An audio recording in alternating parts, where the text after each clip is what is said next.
시편 142편은 57편과 마찬가지로 표제에 다윗이 굴에 있을 때라는 시대 배경을 소개합니다. 다윗이 사울로부터 도망 다니는 시기에 일어난 사건을 시대적 배경으로 언급하는 시편은 이 시를 제외하고 모두 제2권에 나옵니다. 52편, 54편, 57편, 59편, 그리고 63편이죠. 관련된 동굴로는 다윗이 블레셋 땅 가드를 떠나 도망친 곳인 아둘람 굴이나 사울의 옷자락을 베었던 엔게디 황무지 굴을 생각할 수 있습니다. 각각 사무엘상 22장, 24장에 나옵니다. 시편 142편의 시작에는 하나님께 부르짖는 시인의 목소리가 계속 들립니다. 시인은 소리내어 여호와를 부르며 악인에게서 건져달라고 간구합니다. 그는 무고함으로 원통함을 토로하고 고충을 낱낱이 진술합니다. 환난날에 하나님을 부르는 것은 그분을 온 세상의 주인이자 자신의 주인으로 여길 때 가능합니다. 3, 4절입니다. 지금 시인이 하나님께 부르짖는 이유는 그를 쫓는 원수와 그를 돕는 자가 아무도 없어 절망적인 상황에 처했기 때문이죠. 시인은 먼저 내 영이 내 속에서 상할 때에도 주 당신께서 내 길을 아셨나이다 라는 고백으로 하나님이 자신의 상황을 알고 계시다는 점을 부각합니다. 내 영이 내 속에서 상할 때에서 상하다는 쇠약해지다의 뜻입니다. 시편 143편의 시인도 원수의 핍박으로 극한 절망에 빠졌을 때 이와 똑같은 표현을 쓰면서 육신만이 아니라 영까지 속에서 쇠약해져서 깊은 내면에서 마음까지 끔찍하다고 토로합니다. 그러나 이런 때에도 하나님은 시인의 길을 아십니다. 여기서 길은 하나님이 시인을 위해 태어날 때부터 준비한 길, 시인의 선택한 의의 길, 또는 현재 시인 앞에 펼쳐진 핍박의 길을 의미할 수 있습니다. 첫 번째 의미로 사용했다면 이 길은 이 하나님을 시인이 완전히 신뢰하므로 아직 응답이 없는 때에도 계속 하나님께 부르짖음을 강조하는 의미입니다. 하나님의 측량할 수 없는 지식에 대해서는 139편의 시인이 상세히 묘사하고 있습니다. 하나님은 한 인생의 출생 전부터 그에 대한 구체적이고 수많은 계획을 갖고 계시며 그의 일거수일투족을 다 살피고 아십니다. 이런 지식은 각 사람에 대한 하나님의 관심과 사랑을 드러내죠. 사람만이 아니라 짐승과 생물에게도 마찬가지입니다. 하나님은 각 집의 염소나 암사슴에 새끼 낳는 것을 다 살피시고 야생의 나귀와 들소를 다루시며 타조나 말이나 독수리의 특성과 활동을 다 주관하시는 분입니다. 욥기 39장 보세요. 두 번째 의미로 사용됐다면 이 길은 시인의 육신과 정신은 쇠약해지나 그는 여전히 의를 붙드는 자며 무고한 자임을 호소하는 의도입니다. 세 번째 의미로 사용됐다면 바로 뒷문장에 내가 가는 길과 같은 뜻으로 하나님이 시인 자신이 처한 악한 상황을 보시고 개입하여 그 길에서 나올 수 있게 해달라는 의미입니다. 시인의 두 번째 진술은 악인이 자신에게 행한 일들을 하나님께 고소함으로써 악인의 죄와 자신의 무죄함을 주장합니다.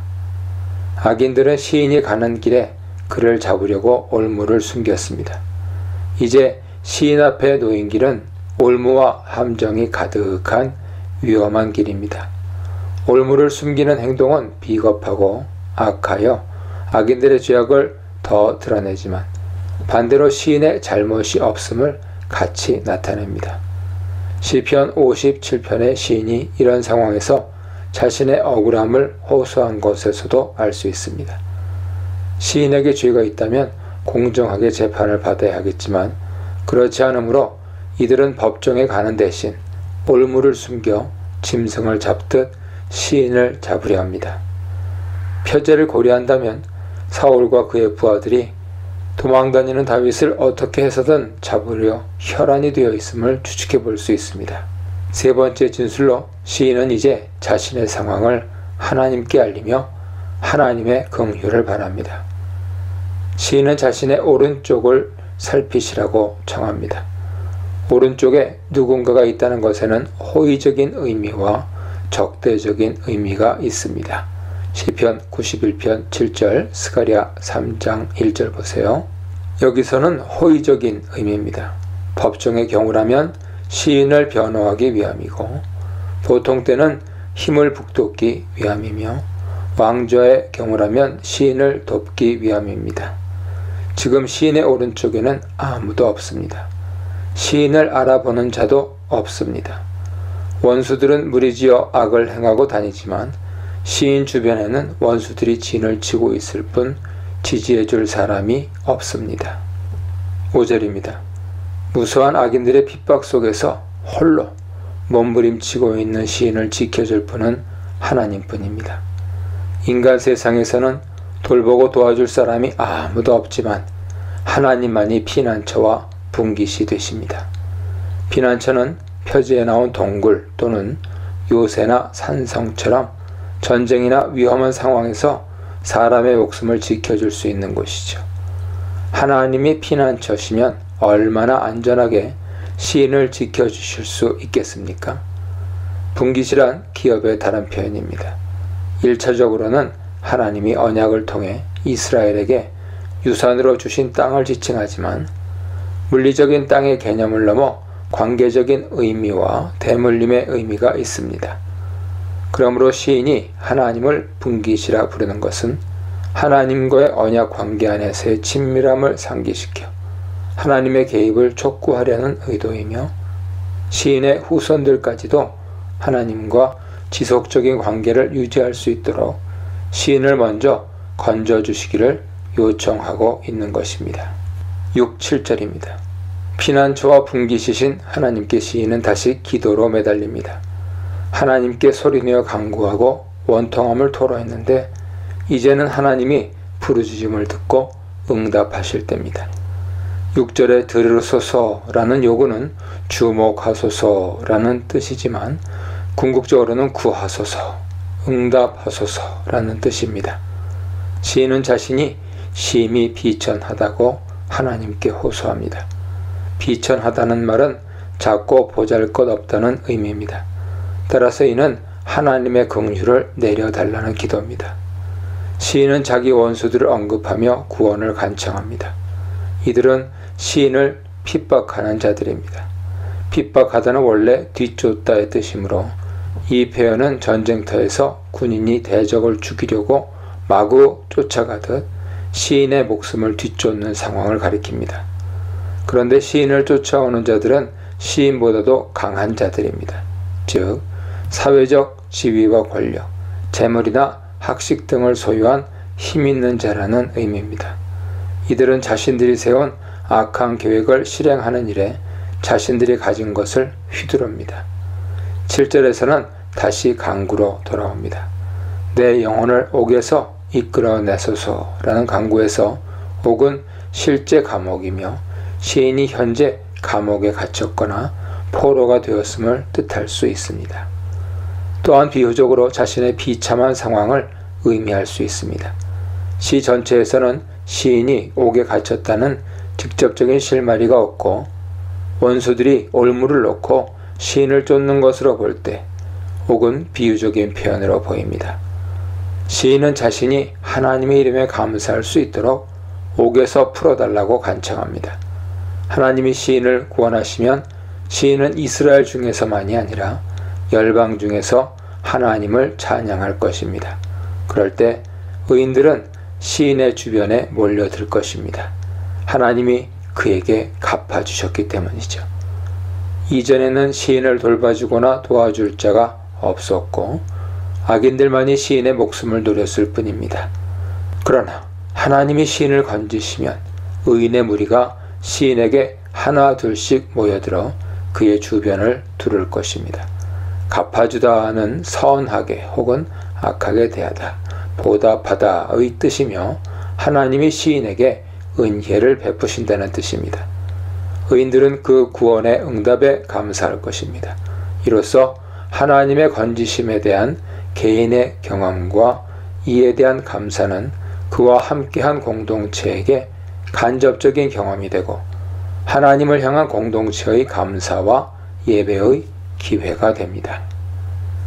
원통함이 준 진실한 간구, 고립감이 준 또렷한 존재감, 절망이 준 희망, 소망에 대해 묵상해 보시기 바랍니다. 시인은 하나님이 자신의 기도를 들어주시기를 간구하며 하나님의 응답을 기다립니다. 하나님의 변치 않는 신실하심, 진실과 불의없는 공정함, 정의를 근거로 응답을 요청합니다. 시인이 자신의 무고함이나 공로 혹은 원수의 악행에 대한 안갚음에 호소하지 않고 하나님의 진실과 정의를 의지하는 것은 하나님이 언약을 기억하여 언약 백성인 시인의 간구에 속히 반응하시기를 바랐기 때문입니다. 시인은 자신을 하나님의 종이라 부르며 하나님의 심판으로 자신에게 오시지 않기를 간청합니다. 자신을 하나님의 종으로 부른 것은 시인이 하나님의 소유임을 드러내며 시인이 하나님을 주인으로 인정하고 받아들였음을 보여줍니다. 또 종으로서 마땅히 하나님을 섬기고 말씀에 순종하며 온전히 헌신하기로 작정했음을 암시합니다. 또한 주인이신 하나님의 보살피심이나 공급이나 간섭이 절실히 필요함을 알아달라는 뜻도 포함하고 있습니다. 종들이 상전의 손을 바라보며 여종이 여주인의 손을 바라보듯 시인의 눈은 여호와 하나님을 바라며 그의 은혜를 기다립니다. 오늘 그가 바라는 은혜는 구체적으로 하나님의 조속한 응답과 그의 긍휼입니다. 하나님은 죄가 전혀 없으시므로 그의 눈에 의로운 인생은 하나도 없습니다. 시편 14편과 53편에도 하나님이 하늘에서 살펴보시니 사람들이 다 타락하여 선을 행하는 자가 한 사람도 없다고 말함으로써 이를 확증합니다. 오늘 시인은 그가 하나님 눈앞에 의롭고 진실할 수 없는 주인임을 압니다.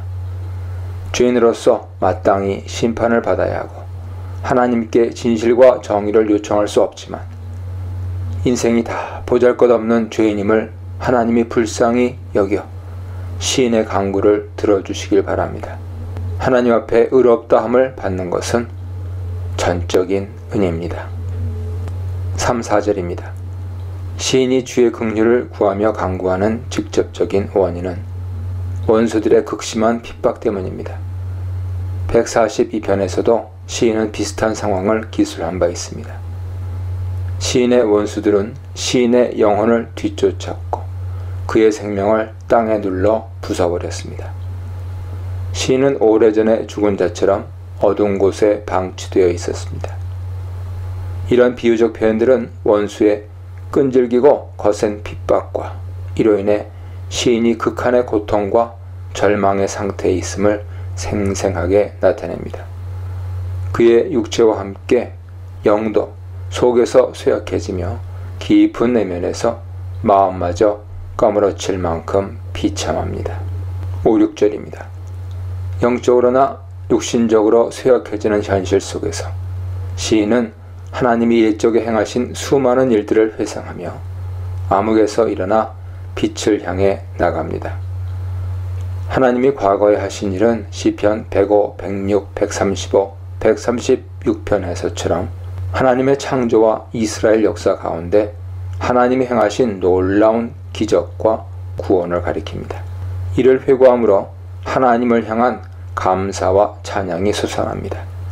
시인은 하나님을 향하여 손을 펼치고 기도합니다. 마치 마른 땅, 직역하면 피곤한 땅인데요.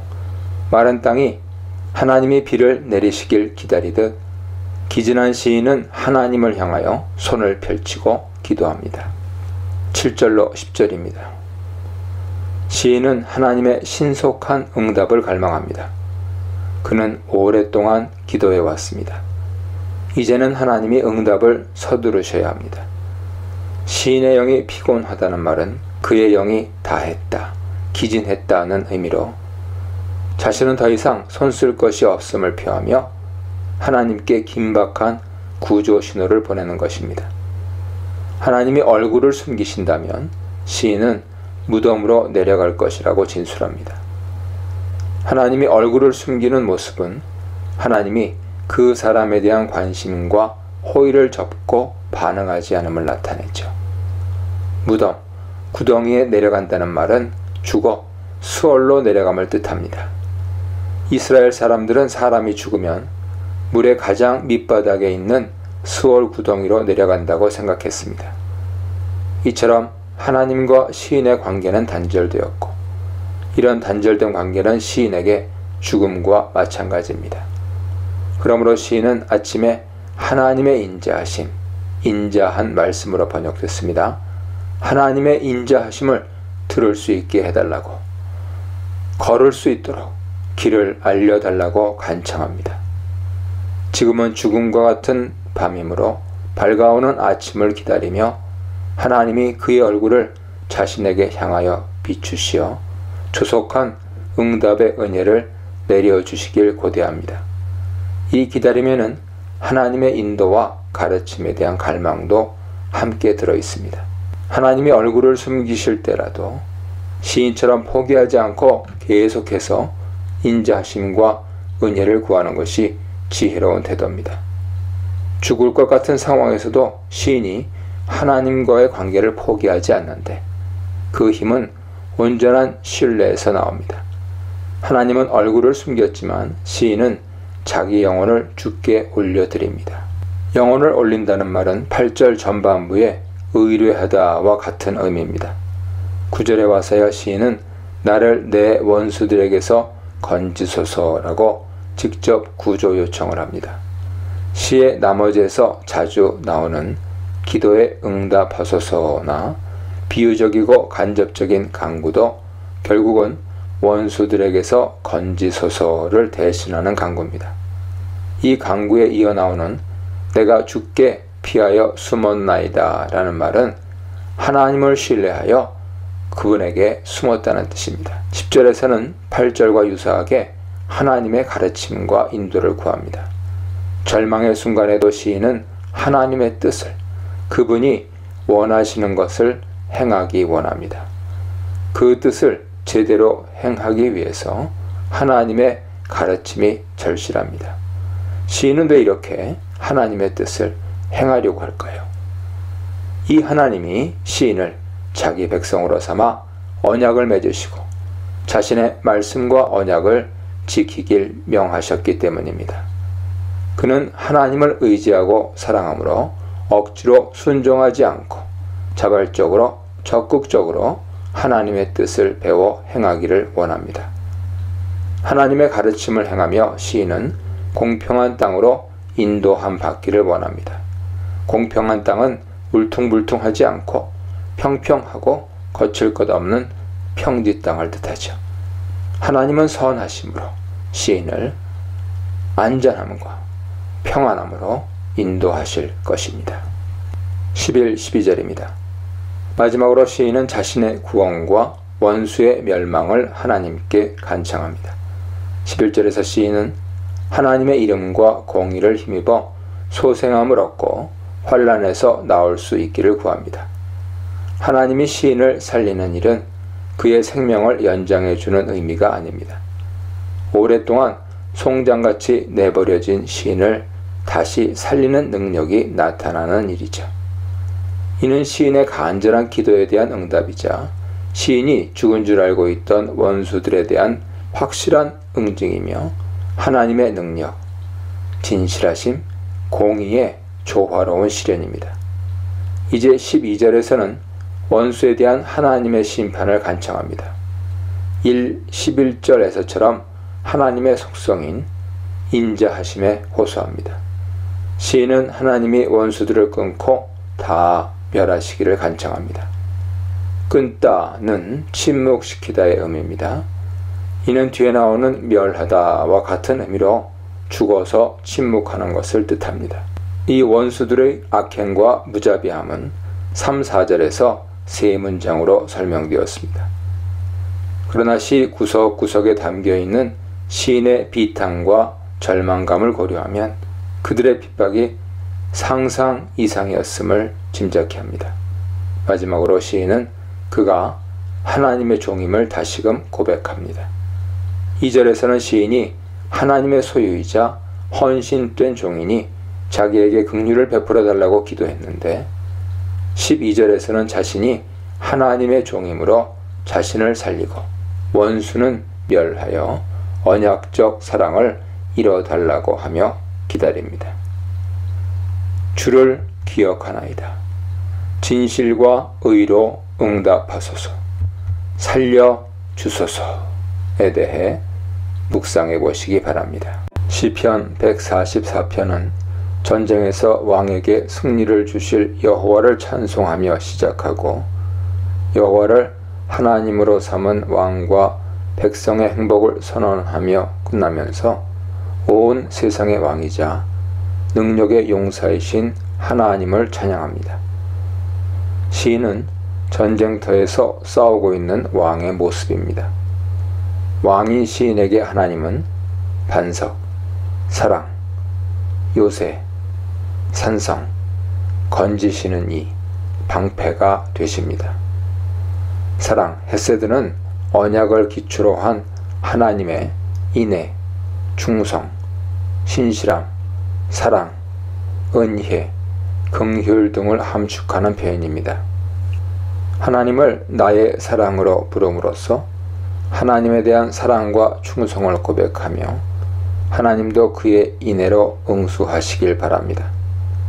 반석, 요새, 산성은 이스라엘의 여러 산지에서 발견되며 사람들이 피난처로 삼을 수 있는 장소입니다. 방패는 화살이나 창으로부터 용사를 보호하므로 없어서는 안 되는 무기입니다. 이 모든 실제 사물은 시인의 피난처를 지칭하는 은유로 등장했습니다. 전장에서 이들은 요긴한 피난처가 되지만 현실적으로는 용사들의 목숨을 보장해주지 못합니다. 그러나 전능하신 하나님을 요새와 방패로 삼는다면 누구든 생명과 안전을 보장받습니다. 그렇다면 하나님은 전쟁터에서 어떻게 시인의 피난처와 구원자가 되어주십니까? 하나님은 전투 중인 시인의 손과 손가락으로 활을 잡아당기고 쏘는 법을 가르침으로써 대적을 공격할 수 있게 하십니다. 그의 방패가 되심으로써 시인을 대적의 창과 활로부터 막아주십니다. 하나님은 이스라엘로 하여금 시인 발 아래에 복종하게 하셨습니다.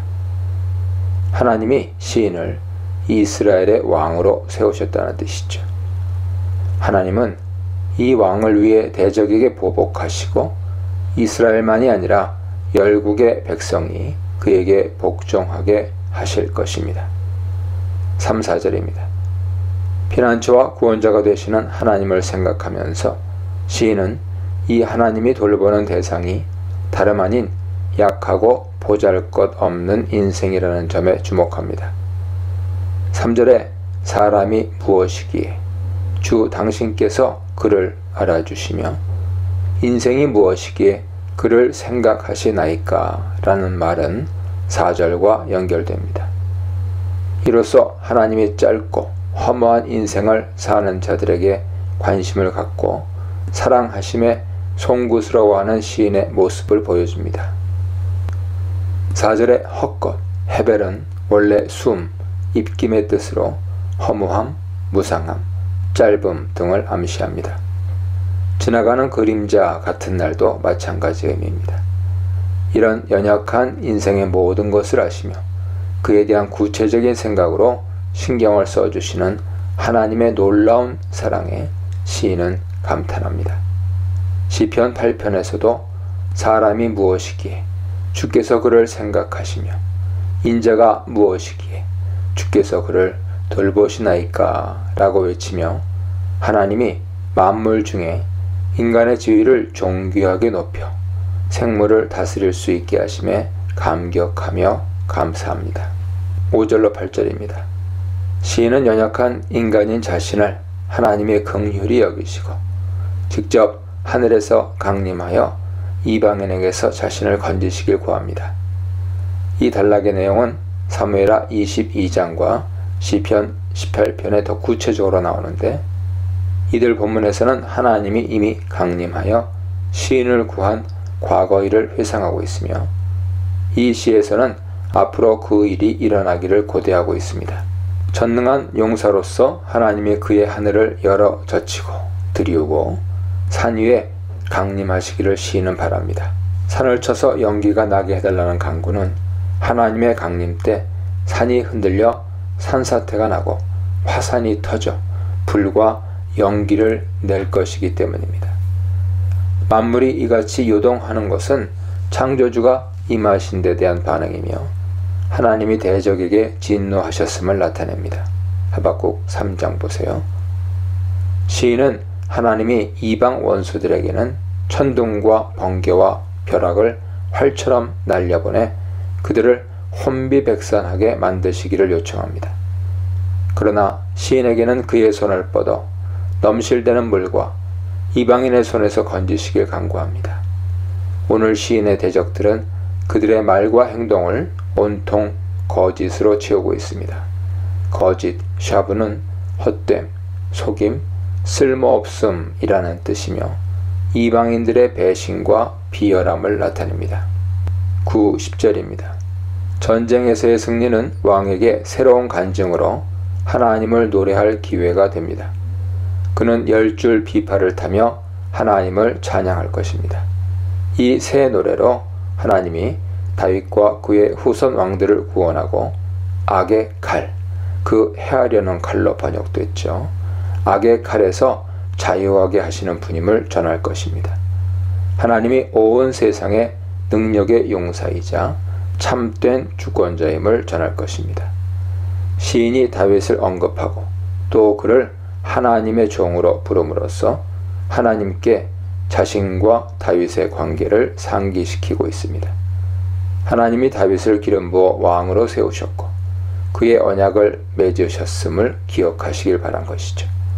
다윗을 모든 대적에게서 벗어나게 하고 그에게 영원한 왕권을 주겠다고 하신 약속을 하나님이 신실하게 지켜주시기를 바라기 때문입니다. 11절입니다. 시인은 하나님께 이방인의 손에서 구해달라고 기도합니다. 그들은 거짓과 배반을 일삼는 자들이므로 언약의 하나님은 불의한 그들에게서 시인을 건지셔야 합니다. 이 11절의 내용은 이미 7절 하반절로 8절에 나온 구원의 강구와 건지심의 이유를 그대로 반복합니다. 이들 중간에 하나님이 다윗과 맺은 언약 및 그분이 다윗과 후손 왕들의 구원자이심을 기술한 것은 의도적으로 보입니다. 현재 왕을 대적에게서 구하심으로써 그분만이 진정 다윗 왕조의 구원자이며 다윗과 맺은 언약을 충실히 지킨 하나님이심을 증명하시도록 촉구하는 의도로 볼 수 있습니다. 12절로 15절입니다. 이제 시인은 여호와를 하나님으로 삼은 백성에게 축복이 임하기를 기원합니다. 12절로 14절에서는 우리라는 인칭 소유격이 계속 반복되면서 이스라엘 공동체의 소유를 부각합니다. 이들이 가진 소유는 언약의 하나님의 호의와 축복으로 얻은 것임을 암시하죠. 먼저 12절은 자녀에게 임하는 하나님의 축복을 묘사합니다. 아들들은 유년기나 청년기에도 이미 장성한 나무같이 번성하고 형통할 것이며 딸들은 궁전의 문양으로 장식된 다듬어진 모퉁이 돌과 같이 아름답고 위엄있게 장성할 것입니다. 13절로 14절 상반절은 토지와 산물에 대한 하나님의 축복을 기원합니다. 각 집의 곳간에 거둬들인 각종 양식의 모습은 결실의 풍요로움, 만족, 기쁨만 아니라 뿌린 씨앗이 잘 자라도록 필요한 물과 빛을 주시고 좋은 수확을 내게 하신 하나님의 은혜가 있었음을 암시합니다. 바깥 들판의 양들이 크게 번성하고 수소가 짐을 가득히 실어 나르는 모습 역시 풍요와 만족을 나타냅니다. 곡식과 우양의 풍성함은 단순히 경제적인 풍요를 가리키지 않습니다. 곡식과 우양은 하나님을 예배하는데도 필수적이므로 이스라엘의 삶에 하나님과의 영적 교제가 풍성하고 기쁨과 만족이 있을 것을 함축합니다. 14절 후반절은 전쟁과 포로의 위협에서 벗어나 하나님의 평안을 기원합니다. 우리를 침노하는 일은 이방의 침공을 가리키고 우리가 나아가 막는 일은 직역하면 우리가 나가는 일로 포로가 되어 나라 밖으로 나가는 것을 의미합니다.